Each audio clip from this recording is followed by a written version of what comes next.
Les rapaces, c'est la classe politique. Parce qu'en réalité, quand vous avez à votre actif 1000 milliards d'euros de dette, il faut bien, quand vous avez les caisses vides, qui va remettre au pot dans ce tonneau de Danaïde?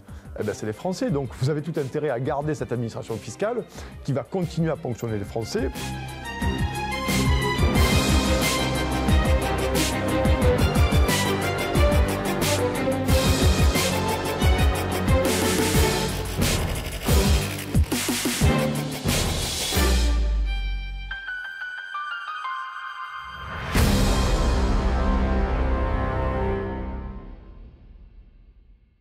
Nicolas Vidal, bienvenue à Québec, re-bienvenue à Québec, puisque vous êtes déjà venu au Québec. Oui, mais merci beaucoup. En tout cas, Jérôme, je suis très content d'être là, moi. Hein. Très content. On rappelle à nos auditeurs que vous êtes le fondateur du média indépendant Putsch et vous publiez La tempête qui vient, un livre que vous auto-éditez avec Putsch, justement. Et donc, Nicolas Vidal, quelle est cette tempête qui vient en France? Ben, c'est la tempête qu'on voit en ce moment, hein. On la voit monter, c'est l'eau qui monte. Hein. C'est une grande partie du peuple français qui est paupérisée, qui est déclassée, qui manifestement n'a plus aucun avenir économique, plus aucun avenir démocratique, et qui se rend compte surtout, et ça c'est le plus important, et ça je pense qu'à l'étranger on ne s'en rend pas très compte, c'est il n'y a plus d'incarnation démocratique et d'incarnation politique aujourd'hui en France, c'est-à-dire qu'il y a des millions de gens qui ne savent plus pour qui voter. Et comme dans ce beau pays qu'est la France et qui est devenu la France, on ne tient plus compte du vote des électeurs, la tempête qui vient, vous savez, Jérôme, quand vous n'avez plus d'incarnation politique, que vous n'avez plus de soupape de sécurité, que vous n'avez plus de porte de sortie, il ne vous reste plus qu'une impasse. Et l'impasse dans un pays comme la France, et je pense que c'est vrai pour beaucoup de peuples, eh ben, ça reste la tempête. Et la tempête, ça peut être la jacquerie, ça peut être la révolte, ça peut être aussi, c'est d'ailleurs déjà la défiance, la méfiance envers la classe politique. Une classe politique, il faut bien le dire quand même, qui est en grande partie totalement déconnectée, qui se moque comme une guigne de sa première chemise de ce que va devenir le peuple français, de ce que va devenir la France, et qui manifestement n'arrive pas à appréhender le fait que cette histoire va très mal finir. Voilà, ça va très très mal finir en France. Voilà un peu rapidement pour parler de la tempête qui vient. Parce que vous allez assez loin, vous évoquez notamment les rapaces de l'oligarchie. Qui sont-ils, ces rapaces? Les rapaces, c'est la classe politique dans son ensemble, on va dire. Ces députés, aujourd'hui on le voit en France, on a des députés qui se tirent du col simplement pour devenir ministre, pour être chef de parti, qui sont là justement pour aussi essayer d'intégrer un gouvernement. Oui, c'est les rapaces d'une oligarchie qui font les poches d'un peuple avec les atours de la République maquerelle, de ce qu'est devenue la France. Et en fait, ces députés-là, alors une grande partie des députés, ne généralisons pas, mais tout de même, le spectacle que nous vivons aujourd'hui en France est absolument un scandale. C'est inadmissible que des députés qui sont payés près de plus de 5 000 euros par mois brut, parce que c'est 5 000 et quelques, mais tout de même avec les avantages dus à la fonction, leur mandat, qui sont là quand même, qui sont censés représenter les électeurs, les Français, pour défendre leurs intérêts auprès du Parlement face à un exécutif en roue libre depuis un certain temps, et notamment depuis qu'Emmanuel Macron a pris le pouvoir, puisque c'est un véritable pouvoir. C'est pas, Macron n'est pas à la tête d'un État, Macron c'est un règne. Et on se rend compte qu'en fait ces députés aujourd'hui sont obsédés par le fait de savoir ce qui va se passer dans les prochains jours pour eux, forts de leur indemnité, forts de leur petit siège rouge sur les boutiques de l'Assemblée nationale. Grosso modo, il faut que tout change pour que rien ne change. Donc ces gens se livrent à un véritable théâtre d'opérette sur les plateaux télé, sur les matinales, très tôt le matin jusqu'à très tard le soir, pour nous expliquer que c'est un scandale, pour nous expliquer qu'il y a des lignes rouges, pour nous expliquer qu'il faut être dans la responsabilité, pour nous expliquer qu'il ne faut pas être dans le co-institutionnel. En fait, votre comportement amène le chaos institutionnel, parce que n'importe quel député qui pourrait se regarder dans la glace en France n'aurait qu'une envie, c'est de faire tomber ce gouvernement et faire tomber Emmanuel Macron pour le pousser à démissionner. Parce que là, justement, la France traverse une nouvelle crise politique, on le sait. À l'heure où on enregistre l'entrevue, il n'y a actuellement pas de premier ministre.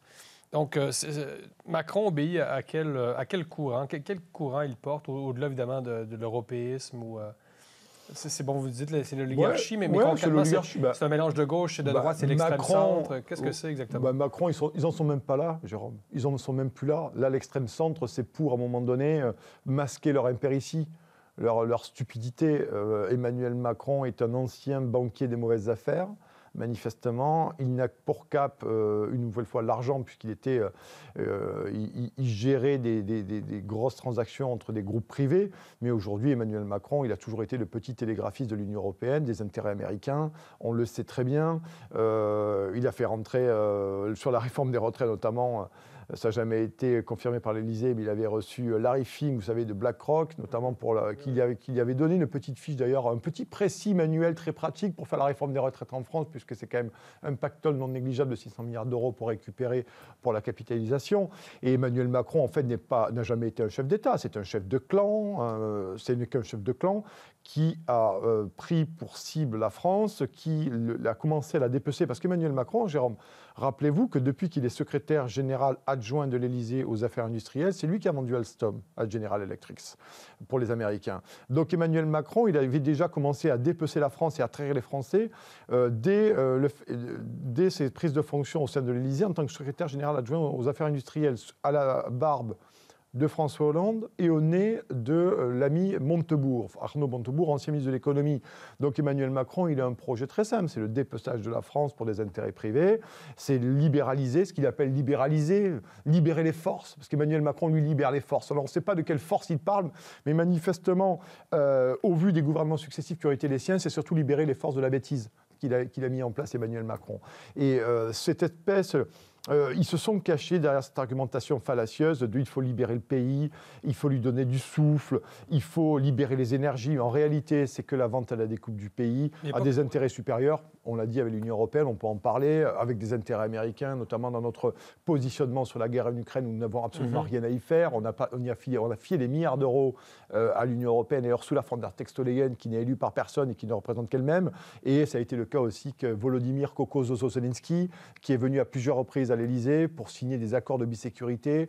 Personne n'a rien décidé, les Français n'en veulent pas. Le Parlement, l'Assemblée nationale, on leur a proposé de faire un vote qui était non suspensif, c'est-à-dire qu'ils ont voté, ils auraient pu voter pour le vol du pigeon d'Ardèche, ça aurait été absolument pareil, ils auraient pu voter contre, peu importe. Emmanuel Macron, finalement, fait de la France et décide comme il a envie de la liquider. Parce qu'Emmanuel Macron, pour répondre à votre question, il est là pour liquider la France, très clairement. Non, mais il y avait quand même... Il n'y a pas en France quand même une bureaucratie étouffante est-ce qu'il n'y avait pas une sorte comme un ménage à faire, un certain ménage à faire pour assouplir quand même les structures administratives qui étouffent quand même un peu la société civile, notamment au point de vue économique, là. Ça reste un monstre, l'État français. Moi, je ne vais pas vous dire le contraire, je suis très à l'aise avec ça. Moi, je suis entrepreneur depuis 2007. On est véritablement égorgé par nos services fiscaux, que ce soit l'URSSAF notamment ou d'autres. On est égorgé, on ne peut pas travailler, nous, correctement. Ce n'est pas possible. Et là, j'enlève 3 secondes ma casquette de journaliste éditorialiste pour mettre celui-ci d'entrepreneur et répondre très précisément à votre question. Oui, la France, manifestement, va crever d'une bureaucratie extrême, de services, notamment à l'impôt pour les entreprises qui sont absolument presque autoritaires, qui ne veulent discuter de rien, avec qui on ne peut pas discuter, qui sont en train de nous ponctionner, voire nous égorger. Oui, il y a quelque chose à faire de ce côté-là. Mais il y a aussi l'autre partie. Emmanuel Macron veut être libéral. Emmanuel Macron veut être néolibéral. Il nous a chanté ça sur tous les tons, en javanais, en espagnol, en français, dans son mauvais anglais qu'il pratique très modestement. Et la réalité, c'est que, en fait, il est obligé de maintenir une certaine forme de bureaucratie. Alors, par contre, pas les fonctionnaires de l'hôpital. La bureaucratie de l'administration fiscale et autres. Parce qu'en réalité, quand vous avez à votre actif 1 000 milliards d'euros de dettes, il faut bien, quand vous avez les caisses vides, qui va remettre au pot dans ce tonneau de Danaïde ?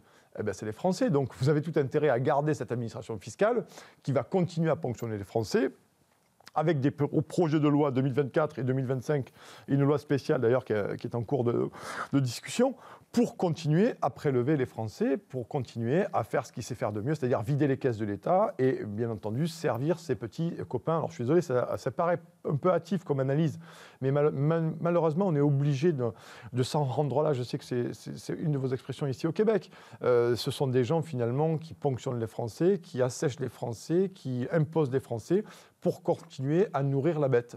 Et la bête, en fait, la bête ne sert pas du tout les Français. La bête sort des intérêts privés et elle sert des intérêts qui ont des intérêts totalement divergents avec les Français. C'est pour ça que la tempête qui vient à un moment donné, les Français ne le supportent déjà plus. Mais il va arriver un cran, il va arriver à un niveau où, véritablement, ça va très mal finir. Parce que normalement, on associe plutôt Bon, le règne du privé au démantèlement de l'État. Là, vous décrivez presque une sorte de capitalisme d'État, c'est-à-dire plus de contraintes étatiques et plus de pouvoir financier, alors que normalement, on a tendance à opposer ces deux choses-là. C'est une bonne question. En fait, on a quand même l'impression que... Du moins en Amérique du Nord. Oui, mais on a quand même l'impression, vous voyez, quand vous me posez cette question, ça me fait penser à nos amis agriculteurs. C'est-à-dire qu'en fait, dans ce pays-là, vous avez ces deux facettes, et je sais que chez vous, ça vous intéresse, en Amérique du Nord, notamment au Québec, cette facette de la France, notamment notre État-providence qui a été massacré sur l'autel de la mondialisation. D'un côté, on vous met en concurrence avec la mondialisation, et de l'autre côté, on vous écrase de charges, de normes, de déclarations, de dossiers, de déclarations fiscales. En même temps, moi, j'ai quand même l'impression qu'en fait, ce n'est pas tellement une ambivalence. C'est une volonté de liquider. C'est-à-dire qu'on vous met en concurrence avec tout le monde d'un côté, et par contre, quand vous êtes sur le sol, on vous demande absolument tout, des choses qui sont absolument dingues en termes d'administratif. Il faut que les gens se rendent compte qu'on doit remplir, nous, l'administration, notamment les entreprises, on doit déclarer depuis 1 ou 2 ans toutes les transactions que nous faisons avec des pays de l'Union européenne. C'est-à-dire que chaque mois, il faut que vous fassiez le moindre facture, le moindre machin, il faut faire une déclaration. Ça a l'air un exemple tout con, hein, mais c'est un exemple aujourd'hui, cette bureaucratie. Donc je continue à penser, pour prendre un peu de hauteur de vue par rapport à ça, c'est que d'un côté, la mondialisation qui vous met en concurrence, alors surtout les agriculteurs et les entreprises, et de notre côté, une bureaucratie qui écrase. Je ne sais pas, à un moment donné, pour moi, c'est une exécution préméditée. C'est une véritable exécution préméditée pour assécher le pays et finalement rendre ce pays comme un bien, un espèce de grand rayon de supermarché où on ne vendrait que des services et chaque région ne vivrait plus que de ses folklores locaux. Voilà, où il n'y aurait plus d'entreprises, plus d'industrie, plus de développement, plus de chercheurs, plus d'hôpitaux, plus rien. C'est ça, à mon avis, le projet de la Macronie. Mais pas que le projet de la Macronie, hein, parce que ça fait 40 ans que ce projet-là, on nous l'impose par la force, comme des oies, on nous gave, malheureusement. Et heureusement, enfin moi, heureusement, le peuple le refuse, mais malheureusement, l'oligarchie en place, incarnée aujourd'hui par Emmanuel Macron, et les caciques d'une politique, ça fait 30 ans qu'on les voit et qui reviennent au pouvoir à la faveur des crises, continuent d'imposer au pays sous couvert de république et de démocratie. Et à quel point elle sera forte, cette tempête qui vient? Parce que, vu de loin, quand même, on a l'impression que la France, bon, elle est divisée, mais les Français ont quand même voté 2 fois pour Macron à chaque élection. On l'a encore vu récemment à l'occasion des législatives. Les Français ont encore eu peur du Rassemblement national. Donc, il y a quand même une masse de Français qui appuient forcément le macronisme. Le macronisme en France, entre 15 et 20%. Emmanuel Macron a été battu 2 fois sèchement aux européennes. Il a été battu aux dernières législatives. Les européennes, c'est un vote de contestation. C'est comme un peu envoyer des raison, mais tout de même, pour quelqu'un qui nous bourre le mou avec sa souveraineté européenne, prendre 2 paires de gifles aux européennes et se faire dépasser par le Rassemblement national, c'est quand même, à mon sens, une défaite électorale cuisante. Ensuite, les dernières législatives dont vous parlez en juillet dernier, Emmanuel Macron a été sévèrement battu. Qui est arrivé en premier? La gauche, le bloc de gauche, et ensuite le Rassemblement national. 9 millions pour le bloc de gauche, 11 millions pour l'Assemblée nationale, c'est-à-dire 20 millions de Français qui ont voté avec une participation en forte hausse. Donc vous avez quelqu'un qui mais on s'attendait quand même à ce que Bardella peut-être devienne même Premier ministre, c'est bien ça? Oui, à un moment donné... Donc, il y a quand même eu une déception chez ceux qui... les opposants du macronisme, comme vous dites. Oui, il pensait avoir la majorité absolue. Bon, il ne l'a pas eu, manifestement, mais peu importe, dans ce sens-là, c'est-à-dire qu'avec les législatives, Emmanuel Macron aurait dû nommer un Premier ministre d'une formation politique qui est arrivé en tête. En nombre de voix, c'est le NFP, mais avec une coalition. Ce n'est pas un parti unique, le NFP, c'est une coalition de partis de gauche pour ceux qui ne suivent pas la politique française, et le RN est arrivé derrière, puisqu'en tant que parti unique. Donc, il aurait dû mécaniquement mettre un ministre de gauche. Pas que je sois favorable ou pas favorable, la question n'est pas là. J'essaye de comprendre les institutions, il aurait fallu nommer quelqu'un. Mais non, Emmanuel Macron a nommé à la tête de Matignon Michel Troïka Barnier. Michel Barnier, pour être très simple, c'est moi qui l'appelle Michel Troïka Barnier, parce que je pense qu'il fait partie de la Troïka européiste, en ayant été 2 fois commissaire européen, 1 fois vice-président de la Commission européenne, et il a été aussi rédacteur du groupe Amato. Le groupe Amato, je la fais très vite, c'est les technocrates européistes fédéralistes qui ont réaménagé le traité constitutionnel que nous avions refusé en 2005 et qui a été imposé aux Français par Nicolas Sarkozy en 2008 par le Congrès de Versailles, dont les Français avaient voté par référendum non, et Michel Barnier a été l'un de ceux qui a réécrit le traité de manière à ce qu'il puisse passer au Congrès de Versailles, où je précise que la droite et la gauche ont voté main dans la main pour la destruction de notre pays, voyez, et d'ailleurs, on voit bien ce que ça a donné depuis 2008. Nous sommes en 2024, donc vous voyez, ça fait un petit moment que nous sommes dans cette situation-là qui s'est accélérée. Donc la réalité, c'est que ces gens, en fait, Jérôme, c'est qu'ils ne veulent plus lâcher le pouvoir. Ils ne veulent pas lâcher le pouvoir. Les viols démocratiques se succèdent aux viols démocratiques dans ce pays. Et j'aurais aimé quand même, et je n'appelle pas, j'aurais été quand même très surpris que Ursula von der Leyen et les différents comités théodules et agences européennes viennent pleurer sur nous, pauvres Français, à qui on nous avait enlevé la respectabilité et la souveraineté de notre décision de vote. En fait, la réalité, c'est que cette caste oligarchique ne veut pas lâcher le pouvoir. Emmanuel Macron ne veut pas lâcher le pouvoir. À l'heure où on se parle dans l'interview, le Premier ministre n'est pas encore nommé. Il le sera dans les prochaines heures.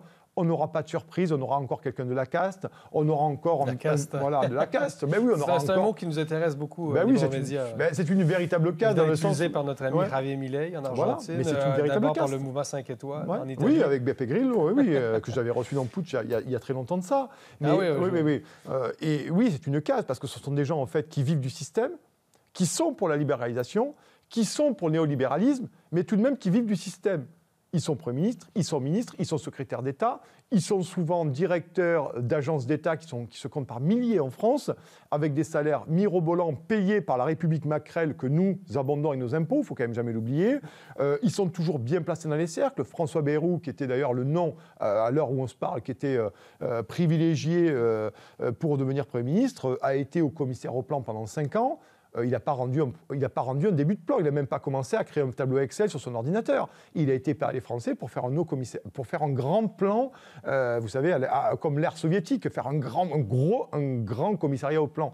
On croit rêver. Donc ces gens qui sont là depuis 40 ans, qui nous rabattent les oreilles avec leurs imbécilités, leurs inepties et leur vision politique qui tiendrait même pas dans un paquet de Smarties, manifestement, on n'arrive pas à s'en débarrasser. J'avais un conseiller qui me disait récemment, c'est comme, même avec de l'alcool, même avec de la soude, vous savez, quand vous avez de la saleté au fond des cuvettes, mais avec de la soude, on n'arrive pas à les enlever. Eh bien, c'est pareil, c'est comme le sparadrap qui vous colle en permanence. Donc, ces gens, en fait, se congratulent entre eux, se nomment, se renomment, s'auto-postulent et reviennent.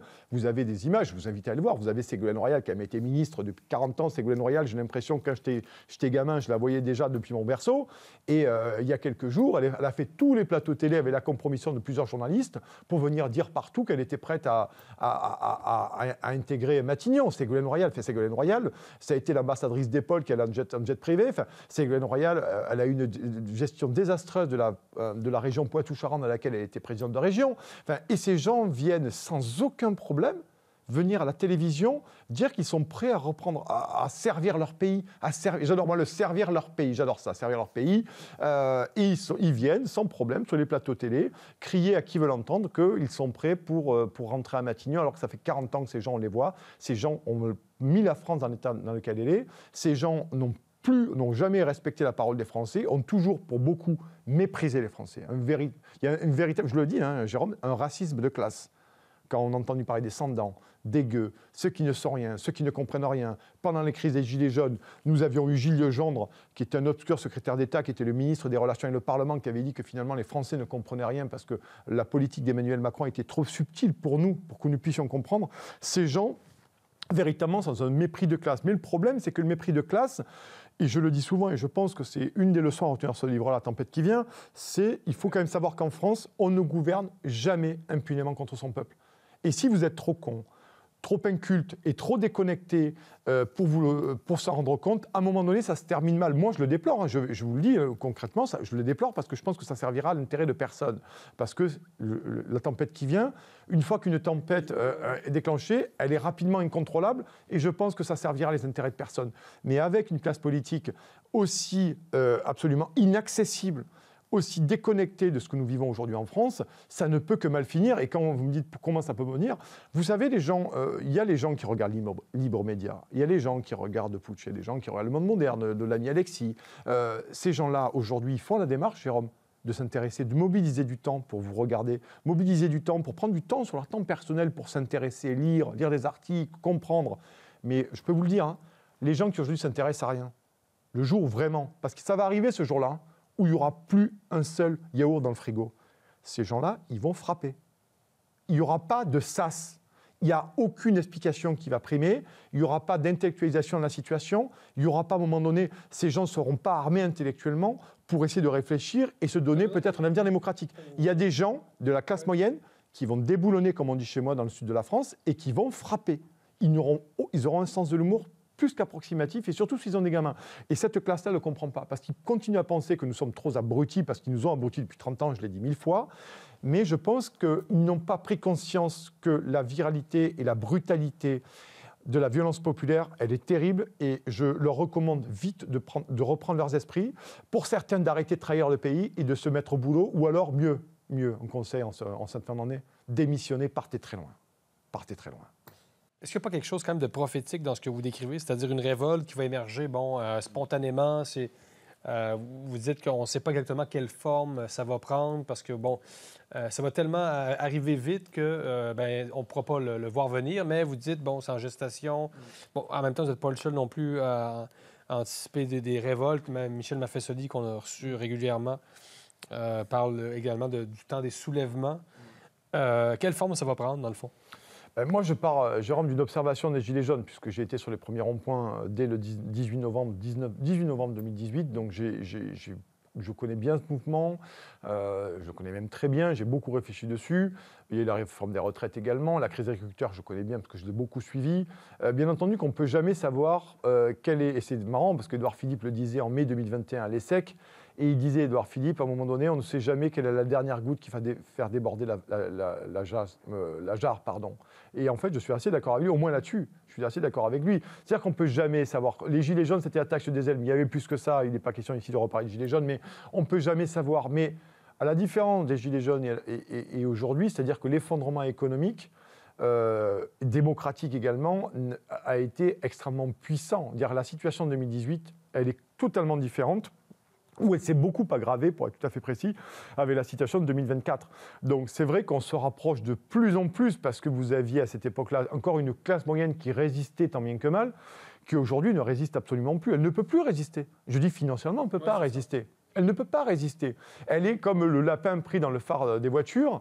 Et le jour où, je vous le disais tout à l'heure, le jour où elle va se rendre compte qu'à un moment donné, qu'elle va prendre conscience, et c'est ça qui me frappe le plus, moi, chez les Français, des Français que je connais, qui font partie de cette classe moyenne inférieure, puisque je vis au milieu des miens, et les miens, c'est la classe populaire et c'est les classes moyennes inférieures, paupérisées, qui sont dans les milieux ruraux, villages. En fait, elle ne se rend pas compte de son déclassement. C'est ça qui est terrible. C'est ça qui me noue les tripes, parce qu'en fait, elle ne se rend pas compte de la paupérisation, elle ne se rend pas compte de son propre déclassement. Dire qu'elle a baissé son rythme de vie, elle ne part plus en vacances, si ce n'est partir dans la famille, pas très loin, elle ne prend plus l'avion, parce que rappelez-vous qu'on nous a vendu la mondialisation heureuse et que nous vendiez qu'avec EasyJet ou Ryanair, on pouvait aller à l'autre bout du monde, du moins loin de son pays, pour pas cher. Elle ne peut plus partir en vacances, elle est obligée de tout compter au supermarché, Jérôme. Imaginez-vous, compter aujourd'hui au supermarché. Vous avez un budget de 53,40 €, vous devez arriver à la caisse avec 53,40 €. Si vous arrivez à 54 €, c'est fini pour vous. Donc, vous êtes là-dedans. Mais même là, la facture d'électricité, l'inflation, le carburant, les loisirs, ce qu'on peut acheter aux enfants, voilà. Et puis, le dépossession. Vous avez des marques, les marques normales d'hypermarchés, supermarchés en France. Je ne vais pas faire ici de promo pour personne, mais vous avez des marques standards. Et puis aujourd'hui, ces gens-là, pour la plupart que je connais, ils ont même arrêté d'aller chez les low cost. Ils vont chez les hard discounters. Les derniers, c'est le premier hypermarché qui fait les prix les plus bas. C'est-à-dire que ces gens, en l'espace de 4-5 ans, ils sont tombés. Ils ne se sont pas rendus compte. Ouais, mais on me dit, mais tu comprends, c'est moins cher là-bas. Mais ce n'est pas parce que c'est moins cher là-bas. C'est que ton pouvoir d'achat ne te permet plus d'aller chez le hard discounter. Donc maintenant, tu vas chez le hard discounter. Et ça, c'est le problème. C'est-à-dire qu'à un moment donné, tant que cette population-là n'aura pas conscience de son déclassement, mais elle va en prendre conscience brutalement, rapidement, parce qu'elle sera au pied du mur. Et c'est pour ça que je vous dis que ces gens vont être prêts à frapper. Ils ne vont plus discuter, eux. Eux, ils ne vont plus discuter. Et c'est ça qu'ils ne se rendent pas compte, parce qu'ils estiment qu'il y a les opposants, donc les gauchistes, les opposants, les souverainistes, les nationalistes, enfin toute la gamme de trucs d'insultantistes. Et puis, par contre, l'angle mort, c'est vraiment cette population dont je parlais dans ma lettre aux autruches au tube digestif, cette population qui ne s'intéresse à rien et qui ne voit pas ce déclassement. Mais là est le danger pour eux, véritablement. Là est le danger. Et le danger aussi, les gens qui ont compris, ils sont tout aussi importants dans une société comme la nôtre, parce que c'est des gens qui ont compris, c'est des gens qui s'intéressent s'intéressent aux médias, c'est des gens qui ont fait fonctionner leur cerveau, c'est des gens qui font fonctionner leur libre arbitre et qui aussi se sont réarmés intellectuellement. Je précise bien intellectuellement, ils se sont énormément réarmés. Donc ça fait aussi la possibilité d'une transition à venir pour des jours meilleurs. Parce que justement, dans votre lettre aux autruches et aux tubes digestifs, vous déplorez effectivement cette sorte d'insouciance, cette France absorbée par la société des loisirs, finalement. Donc, mais de l'autre côté, vous avez cette révolte en gestation, mais est-ce que ce que vous anticipez, c'est le moment où les insouciants vont avoir une prise de conscience? Oui, parce qu'ils n'auront pas le choix. Là. Moi, je vais vous donner un exemple très simple. J'ai discuté avec pas mal de gens, d'ailleurs des gens qui sont des amis que je connais personnellement, qui m'ont fait tout un laïus sur les Gilets jaunes à une époque, en me disant « les Gilets jaunes m'ont embêté, les Gilets jaunes m'ont bloqué au rond-point, j'ai pas pu aller bosser, tu te rends pas compte, ils bossent pas, ils ont qu'à aller bosser », tout un discours comme ça. Et je leur avais dit, à l'époque, je leur avais dit, ne crachez pas sur l'avenir. Parce qu'il va arriver un jour où le gilet jaune, c'est toi qui vas le mettre et tu vas bloquer le rond-point à l'entrée du village. Et tu vas être encore plus agressif, plus virulent que les gilets jaunes qui t'ont bloqué le jour où tu es allé dans un supermarché de marque de fringues à bon prix. Voilà. Et ces gens, aujourd'hui, sont dans cette situation-là. Ils me disent, oui, tu avais raison ce jour-là. Il y a 3 ans ou 4 ans en arrière, quand je critiquais les gilets jaunes, je ne m'étais pas rendu compte à quel point, moi aussi, j'allais passer à la lessiveuse. Alors, quelques hommes le disent, les autres ne me le disent pas. Mais aussi, pourquoi ces gens-là, ils sont dans l'insouciance? Parce qu'on leur a vendu la mondialisation heureuse. On leur a vendu la démocratie Ikea. C'est-à-dire qu'ils ont pensé qu'à un moment donné, ils allaient voter avec leur carte bleue. C'est-à-dire que leur petit hédonisme et leur petit confort personnel, égoïste, c'était l'après-midi de monter des étagères Billy. Vous savez, où il vous reste toujours une dernière pièce à la fin que vous ne savez pas où foutre. Eh bien, c'était ça le but citoyen d'une partie de la population. C'est d'aller acheter le dernier autocuiseur, le Fry Fright ou le Fry Frit ou je ne sais pas quoi, là, qui fait carton, pour faire ses frites avec, sans alcool, sans graisse. En fait, la vie, elle n'est pas là, les coucous. Donc, tu peux passer du temps à essayer de comparer le meilleur modèle de French fry, je ne me rappelle plus comment ça s'appelle, surtout que ça fait un tabac. Mais à un moment donné, quand tu n'auras plus rien à bouffer dans le frigo, tu auras pu acheter un truc sans matière grasse, mais en fait, tu n'auras plus l'argent pour payer l'électricité qu'il allume ton truc. Donc, j'exagère, je fais une passerelle très vite, mais je veux simplement montrer qu'à un moment donné, cette espèce de tyrannie de la consommation, on leur a vendu ça, Jérôme. On leur a vendu, nous, on nous a vendu avec Minc, avec Catali, avec tous ces gens, on nous a vendu la mondialisation heureuse, on nous a vendu le crédit conso, on nous a vendu le crédit revolving, on nous a vendu le mono-espace devant la maison, on nous a vendu le petit chien qui serait bien avec sa petite niche et ses croquettes proliques, on nous a vendu l'appartement qu'on pourrait acheter, la petite maison qu'on pourrait acheter, le cadre idéal d'une vie de lotisman ou de banlieue citoyen. Je suis un lotisman aussi, je vous le dis, donc j'ai aucun problème avec ça. Mais en fait, ces gens se sont laissés berner par ça, en pensant qu'aujourd'hui serait pareil qu'hier et qu'après-demain serait pareil qu'aujourd'hui. Quand vous avez une vision linéaire de l'existence et que vous n'avez pas conscience de faire partie d'une nation, que vous n'avez pas conscience qu'à un moment donné, votre destin personnel est intimement lié au destin collectif d'une nation et que vos enfants vont en prendre plein la gueule parce que l'éducation nationale, à part faire l'éducation sexuelle, la théorie du genre ou l'escrologie avec les différentes poubelles noires, bleues, rouges, jaunes, vertes et multicolores pour mettre des déchets différents, quand ils n'ont pas compris finalement que l'éducation nationale ne faisait plus son rôle d'école républicaine, n'arrivait plus, et le projet, c'était l'abrutissement généralisé des gamins, et c'était surtout l'asservissement à toute une série d'imbécilités progressistes et consorts, et que surtout, ils n'apprenaient plus rien, c'est-à-dire qu'ils n'étaient plus là pour être des citoyens, ils n'étaient plus là pour être extraits pas de leur famille, parce que c'est pas le but de la famille, mais ils n'étaient plus là finalement pour qu'on aiguise chez eux le libre arbitre, Jérôme. Et ils ne se rendent pas compte de ça. Ils n'arrivent pas à se rendre compte que le déclassement dont ils sont l'objet ne répond qu'à une décision politique, une volonté politique d'éradication de la classe moyenne et d'une dissolution de la nation. Ils n'ont pas compris. Ils n'ont pas compris, ces gens qu'en fait, les gens d'en haut, dont Macron est le meilleur parangon, ils sont là pour dissoudre un peuple. Et je fais le lien immédiatement avec ma tempête qui vient. Mais eux, maintenant je parle dans eux, Macron, et pas que Macron, mais c'est l'incarnation, il y a les autres, il y a tous les autres aussi, finalement, eux, à leur tour, n'ont pas compris qu'un peuple ne se laissera pas dissoudre, comme ça. Et que même si tout le monde n'a pas compris, vous avez, dans le tableau que j'ai fait tout à l'heure, que je viens de faire, mais il y a quand même une bonne partie de la population aujourd'hui qui a basculé, notamment depuis la crise sanitaire, et vous l'avez déjà relevé dans l'immédiat à plusieurs reprises. À partir de la crise sanitaire, il y a beaucoup de Français qui se sont rendus compte de ce que nous étions en train de vivre, ce qu'on était en train de nous imposer, et que nous ne pouvions plus accepter une telle régression de nos libertés individuelles, liberté publique, liberté collective, liberté fondamentale, parce que ça, c'est l'antiprogressisme qu'on nous vend en permanence. La réalité, c'est ça. Et c'est en train de basculer, parce que les gens se rendent compte. Et puis qu'en France, franchement, vous savez, quand vous êtes en démocratie, quand celui qui décide à la fin, c'est Laurent Fabius, du Conseil constitutionnel. Là, on voit bien qu'on a un petit problème. On a un petit problème. Donc, c'est en train de monter, mais l'eau monte petit à petit. Et une nouvelle fois, j'insiste là-dessus, moi, je pense que c'est vraiment... Pourquoi maintenant? C'est-à-dire, bon, vous décrivez évidemment toutes sortes de causes, mais on a l'impression, du moins, du Québec, d'être toujours devant, en France, une sorte de tentation insurrectionnelle qui revient, en fait, régulièrement dans l'actualité. Là. Il y a eu de très nombreuses manifestations depuis les Gilets jaunes, les retraites, etc. Donc... pour les gens à l'étranger qui ont l'impression finalement que les Français sont toujours un peu sur le point, là, finalement, près du point de rupture. Ouais. Pourquoi maintenant et pas il y a 2 ans? Bon, parce que vous dites c'est la situation empire, mais est-ce qu'il n'y a pas quand même en France une sorte de culture de l'insurrection ponctuelle, si je peux dire? Oui, vous avez raison là-dessus. Il y a une espèce de romantisme populaire à la jacquerie, à l'insurrection. Vous avez raison, mais bien entendu. Mais aujourd'hui, c'est-à-dire que tout ça, avant vous aviez les syndicats, vous aviez quand même des canaliseurs de manifestations, des canaliseurs de violence, parce que c'est ça, les syndicats aujourd'hui ont toujours joué, depuis un certain temps, ont joué les canaliseurs de violence. Aujourd'hui, la situation a bien changé. Les Gilets jaunes sont la meilleure expression, qu'il y a une partie des Français qui ne croient plus aux syndicats, plus aux partis politiques, plus aux incarnations politiques, donc ça pose un véritable problème. Et ils ont pas d'autre choix qu'à un moment donné de sortir dans la rue. Et puis ils se sont rendus compte, les Français aussi, ils se sont rendus compte par qui nous étions gouvernés. Nous sommes gouvernés par l'Union européenne. On n'a pas trop parlé, mais on est... j'aime bien cette idée pour Trudeau, c'était le gouverneur. Eh bien oui, Macron est le gouverneur de la France au sein de l'Union européenne. C'est un gouverneur.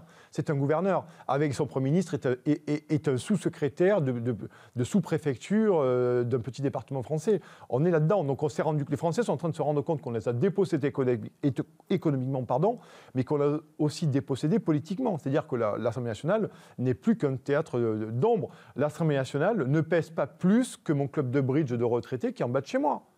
Il ne pèse rien de plus, absolument rien de plus. Donc tout ça est un théâtre d'ombre. Les gens voient bien que les députés les prennent pour des imbéciles. Et vous voyez bien que ça craint les agriculteurs. Finalement, et même les deux partis aux extrêmes, entre guillemets, pour vous, le RN et le NFP, c'est un théâtre d'ombre également? Ce sont les acteurs d'un théâtre? Bien sûr, aussi bien le NFP, de la LFI aux socialistes, que le RN. Toute la gamme, comme on dit. Bien sûr. Non, mais bien sûr que oui. Ils ne veulent pas sortir de l'Union européenne. Ces gens, ils ne veulent pas sortir de l'Union européenne. On va vous dire, mais c'est pour être pragmatique. C'est-à-dire que si on ne peut pas se faire élire en France actuellement qu'un programme souverainiste. C'est ça qu'on va vous dire, évidemment, au RN. Oui, vous avez... On l'a vu avec Mélanie aussi en Italie. C'est la grande théorie du RN. Le RN pense que parler de Frexit et parler de souverainisme, c'est repoussoir pour un bon nombre d'électeurs. Donc, ils préfèrent mentir. C'est difficile de vendre un référendum aussi. C'est un peu la même... Donc, ces gens préfèrent mentir. Et la gauche aussi, vous préférez mentir. Donc vous nous parlez de droit social, vous nous parlez de réforme des retraites, vous nous parlez d'égalité, vous nous parlez de salaire universel, qui est une escroquerie, peu importe. Vous nous parlez à un moment donné de dignité des travailleurs, mais vous ne voulez pas sortir de l'Union européenne. Le RN nous parle de sécurité, d'immigration, de grands remplacements, de machin, de ci, de mi. De grand remplacement, ils ne le formulent pas comme ça pour être tout à fait clair avec eux, mais voilà, l'immigration, la subversion migratoire, pour être plus précis que le grand remplacement, et vous ne voulez pas sortir de l'Union européenne, alors que vous savez très bien que notre politique migratoire, sécuritaire et d'identité n'est gérée que par l'Union européenne. Donc à partir de là, oui, ces gens mentent aux Français. Jérôme, oui, ces gens mentent aux Français. Alors il y a encore des gens, mais c'est normal. Imaginez qu'on dise à un électeur du RN, d'ailleurs, qui est tout à fait légitime, et je comprends la démarche de voter pour le RN ou voter pour un NFP en disant la Macronie, le LR, c'est plus possible. La droite, les centristes et la droite, pour faire très simple pour ceux qui... je vais voter pour le NFP et le RN. Mais ils ont raison, c'est légitime, cet acte citoyen dans un bureau de vote.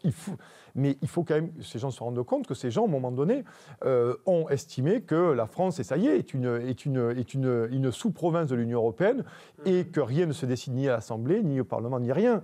Et que nous sommes liés à la Commission européenne, nous sommes liés à Ursula von der Leyen, vous savez, l'impératrice en 2 couleurs, en bleu et jaune, qui travaille beaucoup avec Albert pour pas trop développer là-dessus, pour éviter les suppressions. Mais finalement, les gens commencent à se rendre compte que nous sommes totalement dépossédés. Et une nouvelle fois, ce n'est pas l'Union européenne, Jérôme, en elle-même, c'est la trahison de nos élites qui nous a amenés là. Parce que l'Union européenne, je veux dire, à un moment donné, on disait Ursula, Ursula, tu sais quoi, Ursula? On sort du marché de l'énergie demain matin à 8h. D'accord? Tac. Déjà, nos factures d'électricité, elles vont baisser sacrément. Et puis, on va dire, Ursula, au fait, les 30 milliards qu'on te file par an, tu oublies maintenant, on ne te les payera pas. Elle va faire quoi, Ursula von der Leyen? Elle va débarquer en hélicoptère Puma sur Paris, elle va sauter en parachute sur la Tour Eiffel, sur le Arc de Triomphe, elle va rien faire du tout. À un moment donné, c'est là, il faut répondre à ces gens. Et puis, notre pays est suffisamment membre fondateur de l'Union européenne, il faut le noter. Et puis, on est quand même un carrefour. Parce qu'il y a une France européiste aussi. Là. Ouais. Le projet européen il remonte à loin, peut-être même à Napoléon. Oui, d'une certaine façon, ce qu'on appelle la construction européenne. Oui, c'est-à-dire cette conscience européenne, elle est très française. C'est le grand paradoxe français. Elle est très française, mais elle doit être faite dans un cadre de coopération entre nations sur des projets très précis. Je comprends que c'est devenu un projet technocratique, mais il y a en Europe quand même depuis longtemps... C'est même plus que technocratique. Vous avez raison, c'est technocratique, mais c'est une dissolution totale de ce que nous sommes. C'est la dissolution des peuples, au-delà de l'économie qui nous a fracassés, parce qu'on comprenait bien. Moi, je n'ai pas fait 14 ans d'économie, mais je me rends compte que dans un marché unique, ils n'appellent pas un marché unique, si vous n'avez pas les mêmes normes sociales, les mêmes règles fiscales, ça ne va pas marcher. Pourtant, je ne suis pas thésard en économie, je n'ai pas eu le concours Lépine de la meilleure démonstration économique. Mais vous voyez bien que ces gens sont fallacieux, et pour en venir à cette opposition-là, bien entendu que ces gens ne veulent pas en sortir. On a vu la LFI qui, à un moment donné, d'ailleurs, ils sont devenus très silencieux là-dessus. On a vu Manon Aubry, quand Ursula von der Leyen a été reconduite à la tête de la Commission européenne, elle y a fait plein de bisous, plein de mimi, plein de gâtés en plein centre du Parlement européen. Donc il y a une ambivalence, et puis aussi, il faut se rendre compte, je vais le dire, c'est qu'à un moment donné, les partis, ce sont des entreprises, ce sont des marchés. Dire quand vous avez des députés à l'Assemblée nationale en France ou vous avez des députés au Parlement européen, ça rapporte un maximum de pognon. Il faut le dire. Il faut le dire aux partis, déjà aux députés en question, parce que vous n'allez pas mettre un coup de pied dans la fourmilière quand vous êtes à 10 ou 12 000 euros par mois. Enfin, il faut quand même, à un moment donné, savoir où on met le curseur du courage. Et aussi, pour les partis, c'est une cash machine. Donc, ces partis sont des PME.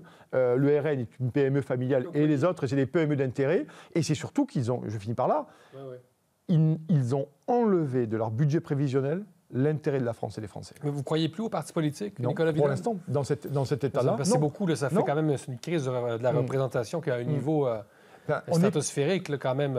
On est passé quand même... Là, on ne croit plus au Parlement, on ne croit plus aux élus, on ne croit plus aux partis. On croit à quoi en France? On est passé quand même de Gaulle, Mesmer, on est passé quand même... Donc, le portrait est très sombre. Non, mais Pierre Mendès France, on est passé... je ne vais pas les tous les citer ici, Léon Blum, quelles que soient les affinités politiques qu'on ait. On est passé avec Stéphane Séjourné. Stéphane Séjourné, vous savez, c'est l'ancien ministre des Affaires qui lui sont très étrangères, manifestement. On a eu Emmanuel Macron, on a eu du Bruno Le Maire, on a eu toute une pléiade d'hommes politiques et de femmes politiques qui n'ont absolument pas le niveau. Mais pas le niveau. Enfin, comment on peut accepter d'avoir des gens comme ça? Vous me direz... Le déclin intellectuel, c'est autre chose. Il y a un déclin intellectuel. Non, mais, et ça participe pas ça, Jérôme. Non, mais je comprends que c'est structurant aussi. Là. Mais ces gens n'ont plus la vision de la France. Ils ne la connaissent pas. La plupart sont incultes. Manifestement, certains députés n'avaient pas compris que la carte... Il y a un exemple, mais que leur carte bancaire délivrée par l'Assemblée nationale ne servait pas à aller acheter des strings ou des CD. Enfin, à un moment donné, quand vous êtes député, qu'on vous donne une carte bancaire avec vos indemnités de frais de Parlement, il y en a quand même quelques-uns qui ont dépensé, alors des strings, oui, parce qu'il y a une députée notamment, ou d'autres qui ont dépensé des restos ou des spas ou des machins. Ils se sont quand même défendus en disant... Ah, mais on n'avait pas compris effectivement que cette carte bancaire, on ne pouvait pas faire des dépenses personnelles. Enfin, il n'y a pas besoin de te faire un mémo pour te bien comprendre que c'est l'argent public et que cet argent public doit être dépensé dans le cadre de ta fonction, de ton mandat et qui doit être justifié. Voilà. Mais c'est un exemple. Donc, mais ces gens, une culture de l'impunité aussi parmi les... de l'impunité, de la bêtise de crasse, oui, surtout. De la bêtise crasse. Et de l'impunité aussi, parce que j'attends qu'il y ait pas mal d'affaires en France qui sont tombées. J'attends toujours que ces gens se traînent devant les tribunaux, mais apparemment, ce n'est pas le cas. Vous êtes extrêmement critique de la mondialisation. Mais est-ce qu'il n'y a pas un moment où la mondialisation devient un bouc émissaire quand même de tous les problèmes économiques d'un pays? C'est-à-dire que ce n'est pas un moyen de finalement se déresponsabiliser peut-être de quelque chose qu'on ne fait plus très bien. Est-ce que la mondialisation est la seule responsable de l'appauvrissement économique des Français? Je vais vous faire la même réponse que l'Union européenne, avec quelques différences, bien entendu. C'est une très bonne question. Le problème de l'Union européenne, c'est notre élite politique qui nous a trahis, qui a trahi les Français. La mondialisation, c'est pareil. On peut très bien travailler la mondialisation, mais ça veut dire qu'à un moment donné, il faut se protéger. Il faut mettre des frontières, il faut mettre du protectionnisme. Il ne faut pas vendre nos savoir-faire avec les manuels d'utilisation aux Chinois. par exemple. Il ne fallait pas vendre Alstom aux Américains, par exemple. Péchinet, Technip, je peux en citer plein. À un moment donné, vous pouvez faire la mondialisation. Mais il faut savoir qu'on négocie de gré à gré avec un pays en face. Il reste une économie nationale. Voilà, et que surtout, théorie. si on y perd, on ne signe pas le traité en question. En plus, en France, on a quand même des savoir-faire incroyables, que ce soit dans le nucléaire, dans l'artisanat, dans l'agriculture. Enfin, on était quand même la meilleure agriculture du monde. Franchement, on a été un parc énergétique absolument très puissant. Je veux dire, on s'est foutu à poil. Littéralement, on a ouvert la porte 4 vents en mettant, on en parlait tout à l'heure, des normes aux Français, aux entrepreneurs, aux agriculteurs, aux entreprises qui voulaient innover, des normes de dingue, en leur ouvrant la France aux 4 vents de la mondialisation.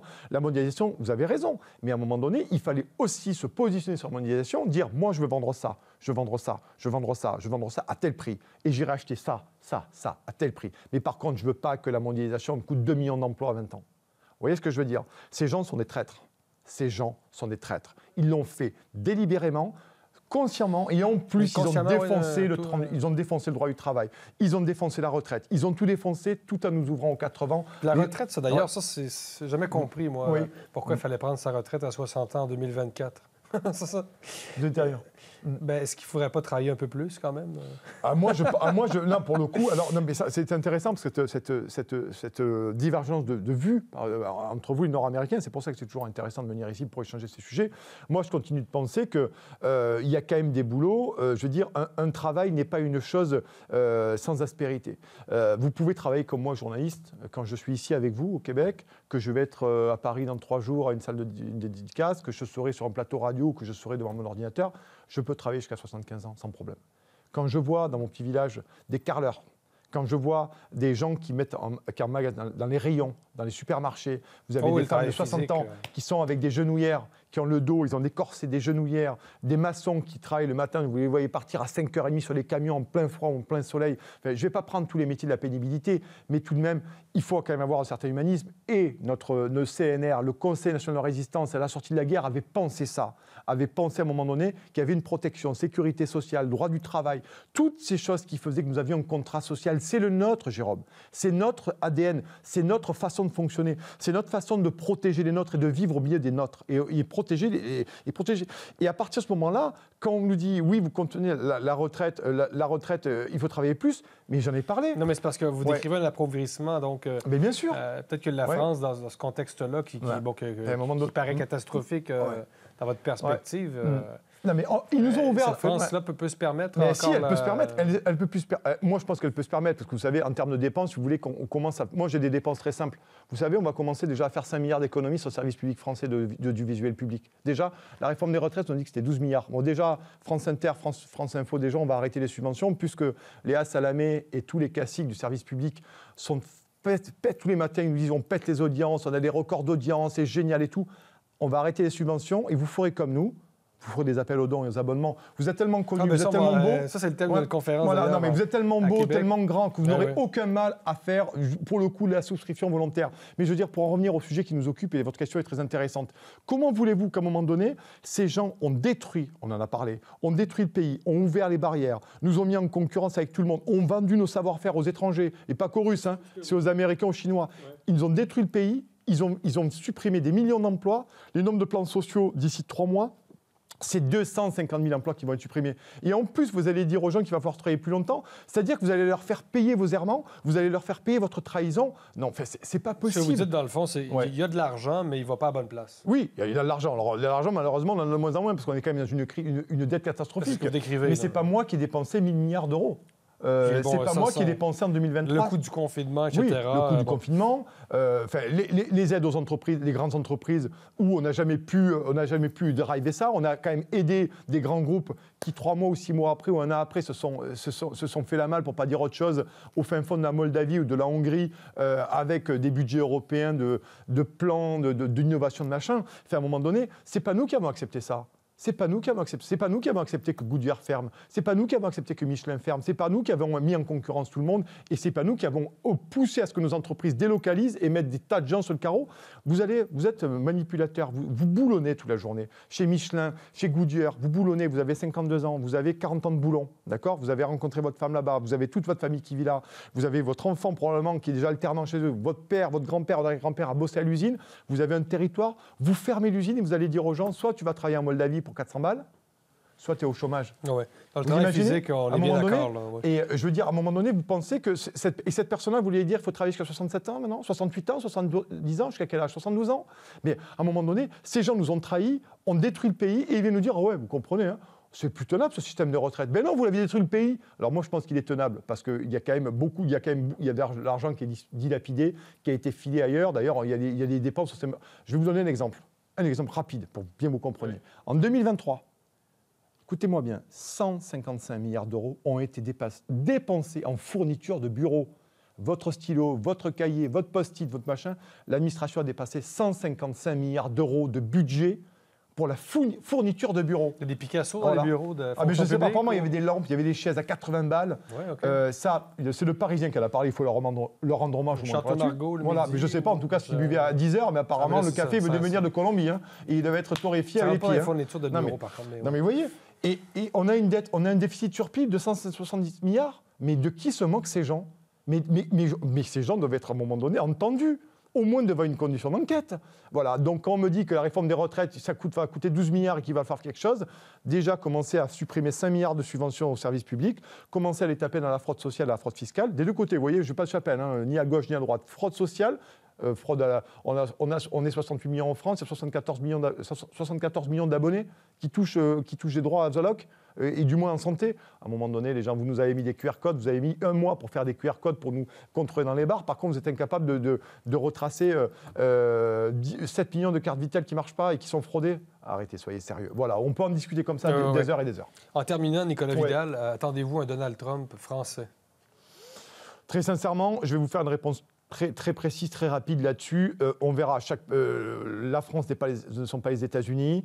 Donald Trump est un personnage bien particulier. Non, mais quelqu'un qui peut aller chercher justement à gauche et à droite, parce qu'on a vu avec le ralliement de Robert Kennedy Jr. qu'il y avait une sorte de nouvel axe populiste qui réunissait les deux camps.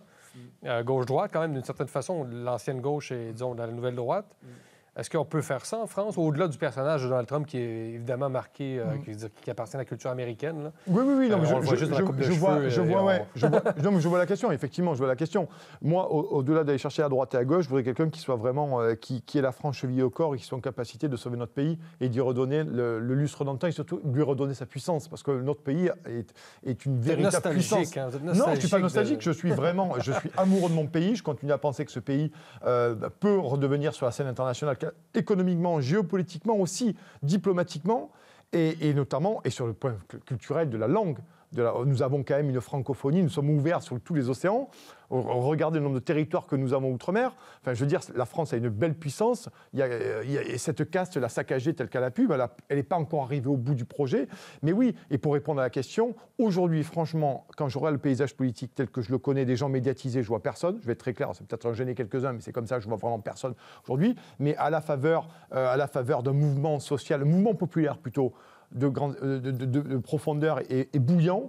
Vous savez, dans tous les mouvements populaires, vous avez des personnalités qui émergent alors qu'elles ne sont pas connues à cette heure-ci, mais que peut-être dans 2, 3 mois, 4 mois, des gens sortiront. Mais ce que je peux vous dire aujourd'hui, pour terminer sur une note très positive, c'est que dans l'allégorie de dire quand on veut prendre le pouvoir, ou du moins qu'on veut, pas s'accaparer, mais être élu au pouvoir et avoir les meilleures fonctions, pour redresser un État, il faut 1000 noms. En tout cas, ce que je peux vous dire, c'est qu'en France, les 1000 noms, on les a sans forcer. Et des gens pas connus.